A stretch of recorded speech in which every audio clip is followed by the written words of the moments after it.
Thank you all so much. I have just a couple of thoughts to maybe pull some things together before we end. And I know the forum members will go on into the rest of our work today. I first want to maybe raise a couple of the highlights of some things we've heard over the last few days as general points. First of all, I want to stick with the idea of audacity, because I think those of us in the forum really struggle with how to make some things happen in a timely way, or where do we best put our energy and resources? How do we establish work to encourage the most effective partnerships between research and service and so on, in order to bring about change as rapidly as we can, progress as rapidly as we can. And unfortunately, the policy opportunities are happening all the time. I'm sure we have a couple of mental health bills right now, one in the House, one's going to be introduced in the Senate in May. May is Mental Health Awareness Month. So, in some ways we're on an annual cycle when the policymakers' attention to mental health issues, barring a crisis, we're on the beginning of almost a new annual cycle after this May, when people really pay attention to what we have to say. So we need to move as quickly as we can. And I'm struck with the conflict between the challenge Neil gave us yesterday about transformational rather than incremental change. And that is just daunting. As audacious as we want to be, it's very daunting. And I keep finding myself going back and forth thinking, well, we still have to make some incremental changes to make transformational change. And maybe that brings up some of what we've talked about in a number of places today, about the importance of framing and the importance of moving public will, because that's where both the incremental and the transformational change are going to come from. Policymakers in particular are people, and they read the paper. They get a lot of their science information from the paper or the news, so we have to pay really careful attention all the way along, not as an afterthought, but all the way along, about how we're sharing information and how we're moving forward our priorities into communities and into other stakeholder groups. And there's some obviously great communication science out there which we can make use of. There's some other research tools like behavioral economics, which can maybe tell a compelling story. There's cost issues and savings issues and so on.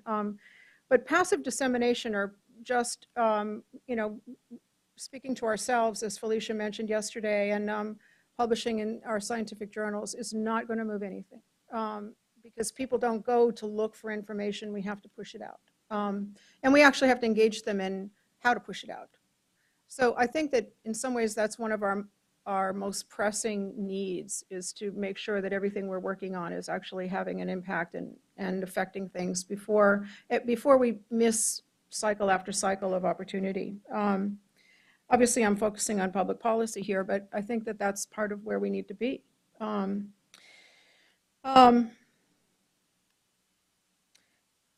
We keep talking about integration. I've been very struck by the parallels between the different kinds of integration we talked about yesterday, of integrating behavioral health into healthcare, but also integrating healthcare into communities, and integrating social services and healthcare, and integrating the social determinants of health and behavioral determinants of health. And I'm also then struck today, we're talking about integrating in terms of services and research agendas, integrating with collaborators here and different professional groups and other stakeholder groups, family groups, so that we can all work together. And it seems like we've come full circle, and we're in a place where this level of integration and interprofessional competencies and is sort of an advance over where we were when we started to think about interdisciplinary work being so important. Well, we're way past that, and that's going to take some new kinds of infrastructure to be really integrated even among ourselves. So integration seems to be a major theme. There's some very specific things that I want to mention that have been brought to our attention, and I'm doing this deliberately because they'll end up potentially reaching the workshop summary, and if I don't say them, then they won't make it into that. But there's some specific things that we could all think about individually and collectively. So we have paid some attention to the U.S. Preventive Services Task Force, and if we can get some of these preventive evidence-based prevention programs into that task force, and if there's a sufficient research base for them to reach an A or B rating, they would become part of healthcare at no cost to people. That's an obvious opportunity, and I think there's a lot of work being done to try to partner with research and researchers and policymakers to try to make that strategic. There's some other specific things, though. PCORI, to get some of our work into comparative effectiveness research, which was recommended to us on the calls with PCORI, and that's why I'm bringing it up here. The same was mentioned to us by the community guide, by the CDC. So to get some of our topical interest areas where we have a nice research base into some of these big prevention guides will be a very important opportunity. We heard yesterday about maybe moving some of these topics into Healthy People 2030. It's another very specific opportunity that's easy for us to let go by, and I think we should kind of keep it on the table.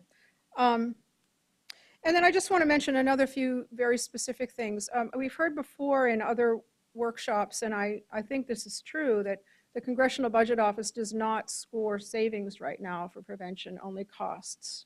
So that's an important area for advocacy and legislative work. If we're going to really engage policy and make make prevention really happen at a big scale.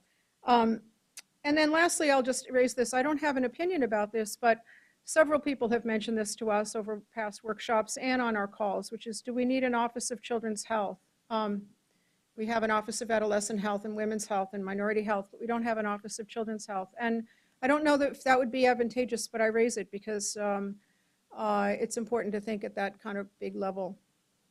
Okay, I guess it'd be very important for us to acknowledge ourselves, the National Head Start Association's 50th anniversary. We in fact had some people who might have come and joined us who couldn't because of that big celebration, but that's an important occasion to notice because they were some of the originators of a true generation approach. So it's worth acknowledging that. Okay, those are my final words. I want to make a special thanks to all of you who've come from afar and shared your expertise with us, both our keynote speakers and all of the panelists. Thank all of you who've come just to participate, because I hope you felt that you had a voice here and that we've given some time to hear you, and hope that you'll continue to join us and work with us as we go forward. I want to thank the planning committee members who've helped to design this workshop, and the moderators in particular who've put a lot of work in and still probably have some work to go. And then the IOM, the larger forum, of course, and the IOM staff have just been fabulous.